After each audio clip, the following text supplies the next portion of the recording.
Hello hi, it's me cinema ചേട്ടൻ. ഭ്രമയുഗം ഭ്രമയുഗം എന്ന സിനിമയെ പറ്റിയാണ് ഇന്ന് സംസാരിക്കാൻ പോകുന്നത്. ഭ്രമയുഗം ഞാൻ കണ്ടിരുന്നു. രാഹുൽ സദാശിവനാണ് ഇതിന്റെ സംവിധായകൻ. ഇത് ഒരുപാട് ഞാൻ സാഹിത്യവൽക്കരിച്ചൊന്നും പറയുന്നില്ല.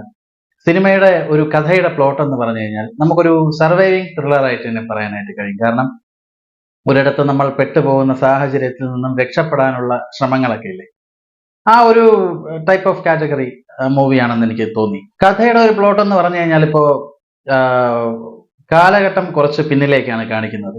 അതുകൊണ്ടാകാം ഒരുപക്ഷെ ഇതിന്റെ അണിയറ പ്രവർത്തകർ ഇത് ഒരു ബ്ലാക്ക് ആൻഡ് വൈറ്റിൽ ഈ ചിത്രം റിലീസ് ചെയ്യാൻ തീരുമാനിച്ചത്. കാലഘട്ടം കുറച്ച് പിറകിലേക്കാണ്. അപ്പോൾ അങ്ങനെ ആ നാട്ടിലെ ഒരു ഒരു പാണനെയാണ് ആദ്യം കാണിക്കുന്നത്.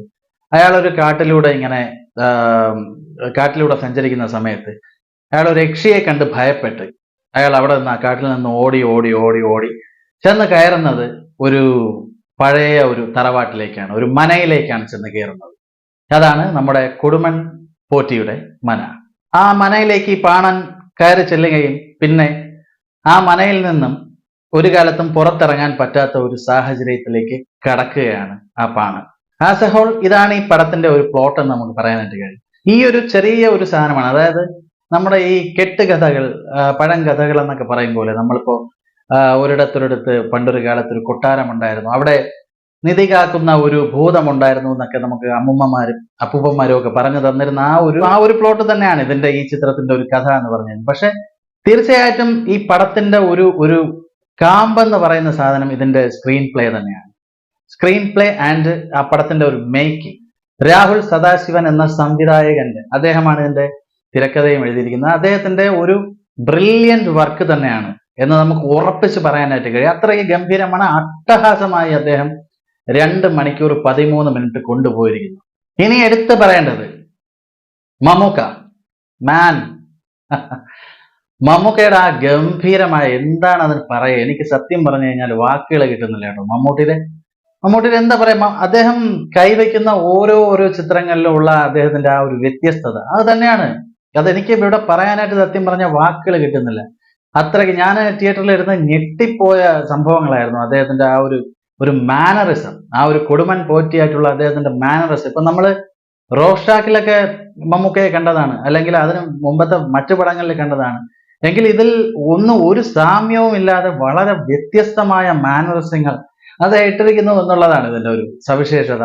അത്രയ്ക്ക് ഗംഭീരമായി ആ ചിരിയാകട്ടെ, ആ ഒരു നോട്ടങ്ങളാവട്ടെ, ഭാവങ്ങളാവട്ടെ, അല്ലെങ്കിൽ ആ അലർച്ചയാവട്ടെ, ഏത് ഒരു കാര്യം എടുത്തിരുന്നാൽ പോലും അദ്ദേഹം അത്രയ്ക്ക് സൂക്ഷ്മമായിട്ട്, മൈന്യൂട്ടായിട്ട്, വളരെ ബ്രില്യൻ്റ് ആയിട്ട് അത് ചെയ്തിട്ടുണ്ടെന്നുള്ളതാണ്. അതുപോലെ ഇവൻ അർജുൻ അശോകന്റെയും നമ്മൾ എടുത്തു പറയേണ്ട ഒരു കഥാപാത്രമാണ്. അത് ഞാൻ ആദ്യം പറഞ്ഞ ആ ഒരു പാണന്റെ ക്യാരക്ടർ ചെയ്തത് അർജുൻ അശോകനാണ് ഈ മനയിൽ വന്ന് പെട്ടുപോകുന്ന ആൾ. അദ്ദേഹത്തിന്റെയും വളരെ വളരെ ഗംഭീരമായ ഒരു ആക്ടിങ് തന്നെയായിരുന്നു. അതായത് അദ്ദേഹത്തിന് ആക്ട് ചെയ്യാനായിട്ട് അങ്ങനെ ഒരുപാട് സംഭവങ്ങൾ ഉണ്ടോ എന്ന് ചോദിച്ചു കഴിഞ്ഞാൽ അത്രയ്ക്കധികം ഇല്ല എന്ന് വേണമെങ്കിൽ പറയാം. കാരണം കൂടുതലും ഈ ഞെട്ടുന്നതും ഭയപ്പെടുന്നതും ഭയപ്പെട്ട് ഓടുന്നതും കാര്യങ്ങളും അങ്ങനെയൊക്കെ തന്നെയാണ് ഒരുപാട് ഈ ഒരു പടത്തിന്റെ ഒരു രീതിയിൽ പോകുന്നത്. പക്ഷെ എന്നിരുന്നാൽ പോലും അത് നമ്മളിലേക്ക് അത് അർജുനെ കൺവേ ചെയ്യാനായിട്ട് പറ്റിയെന്നുള്ളത് അദ്ദേഹത്തിന്റെ ഒരു വിജയം തന്നെയാണ്. അതുപോലെ തന്നെയാണ് നമ്മുടെ സിദ്ധാർത്ഥിന്റെ റോളാകട്ടെ ഈ പറയും പോലെ അധികം ശാരീരികമായിട്ട് ഇളകി ചെയ്യേണ്ട ഒരു റോളോ, അല്ലെങ്കിൽ അദ്ദേഹം ശാരീരികമായിട്ട് അങ്ങനെ ഇളകി ഒന്നും ചെയ്തിട്ടില്ല.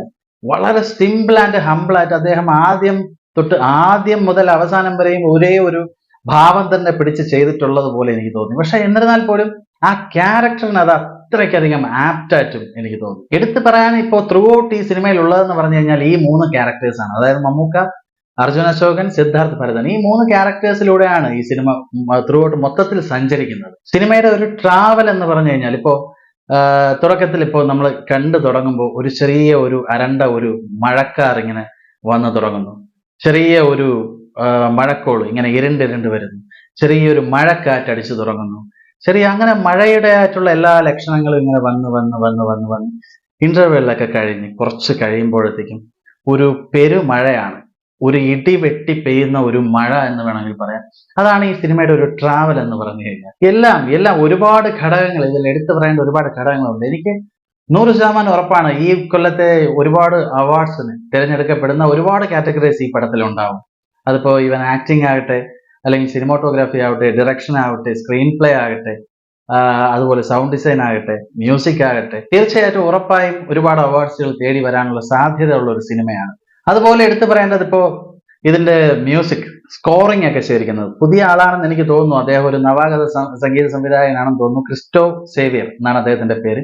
വളരെ ഗംഭീരമായിട്ട്, വളരെ അട്ടഹാസമായിട്ട് അദ്ദേഹം ഇതിന്റെ സ്കോറിംഗ് ചെയ്തിരിക്കുന്നു എന്നുള്ളതാണ്. കാരണം ഇത്തരത്തിലുള്ള ആ ഒരു പഴയ കാലഘട്ടമൊക്കെ കാണിക്കുമ്പോൾ ഈ ഒരു ജോണറിൽ വന്നു പോയ ഒരുപാട് സിനിമകളിലൊക്കെ യൂസ് ചെയ്യുന്ന ഒരു തരത്തിലുള്ള ആ ഒരു ക്ലീഷേ മ്യൂസിക് ഒക്കെ മാറ്റിക്കൊണ്ട് കുറച്ച് ഒന്ന് വെസ്റ്റേണിലൊക്കെ ഒന്ന് പിടിച്ചുകൊണ്ട്, എന്നിരുന്നാൽ പോലും അധികം വെസ്റ്റേൺ ആക്കാതെ കുറച്ച് ട്രഡീഷണലിലൊക്കെ കലർത്തിക്കൊണ്ട് അദ്ദേഹം ചെയ്ത ആ സ്കോറിങ് വളരെ ഗംഭീരമായിരുന്നു.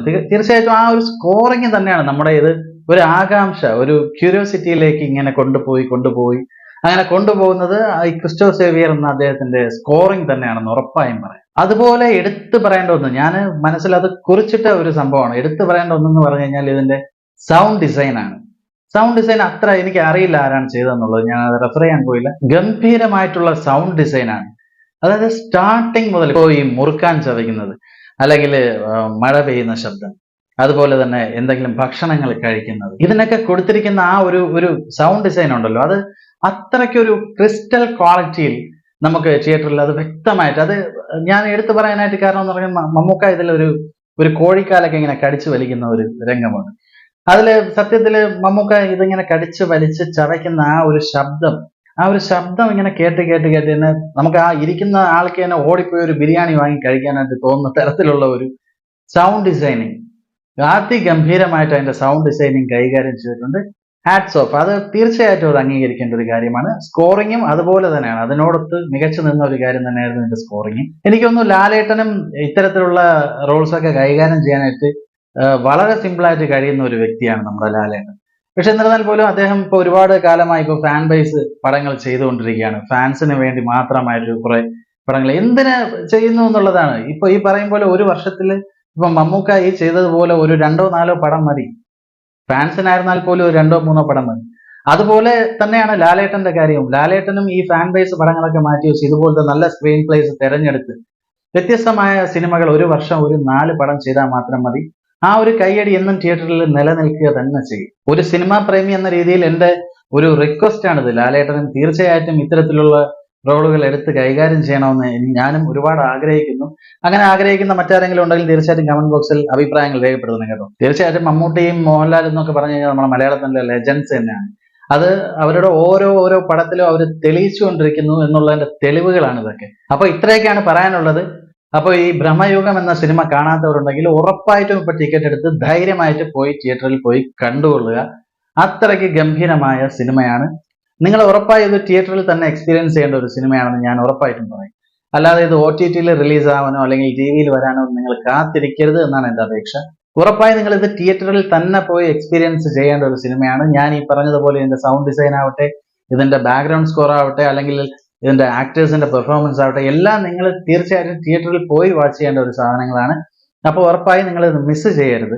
അത്രയ്ക്ക് നല്ല പടമാണ്. ഇപ്പോ മമ്മൂക്കയൊക്കെ ചെയ്തു വെച്ച ഇപ്പോ പഴയ കാലത്തൊക്കെ നോക്കുകയാണെങ്കിൽ വിധേയൻ, അതുപോലെ പൊന്തന്മാട, മതിലുകൾ, ഈ സിനിമകളൊക്കെ എടുത്തു കഴിഞ്ഞാൽ ഇപ്പൊ എന്റെയൊക്കെ ഒരു പ്രായക്കാർക്ക് അതൊക്കെ ഒരു എന്താ പറയാ, ഒരു സ്റ്റഡി മെറ്റീരിയൽ ആണ്, അല്ലെങ്കിൽ ഒരു റെഫറൻസ് ആണ്. നമ്മളെയൊക്കെ പോലുള്ളവർക്ക് ഇപ്പോൾ ചകഞ്ഞെടുക്കാനായിട്ട് അതൊക്കെ നല്ലൊരു റെഫറൻസ് ആണ്. അതുപോലെ തന്നെയാണ് ഇപ്പോൾ ഈ 2024-ൽ ഇപ്പോൾ മമ്മൂക്ക ചെയ്തു വെച്ച ഈ കഥാപാത്രം, ഈ ഒരു കൊടുമൺ പോറ്റി എന്ന ഈ കഥാപാത്രം, ഞാൻ ഉറപ്പായും പറയുന്നു ഇനി വരും തലമുറയിൽ വരാൻ പോകുന്ന ആക്ടേഴ്സിനൊക്കെ റെഫർ ചെയ്യാൻ മാത്രം നല്ലൊരു കഥാപാത്രമായി മാറും എന്നുള്ളത് ഷുവറാണ്. അപ്പൊ ഉറപ്പായും മമ്മൂക്കയുടെ ഈ ഒരു കഥാപാത്രം ഒരു മൈൽ സ്റ്റോൺ തന്നെ ആയിരിക്കും, ഉറപ്പായിരിക്കും അത്.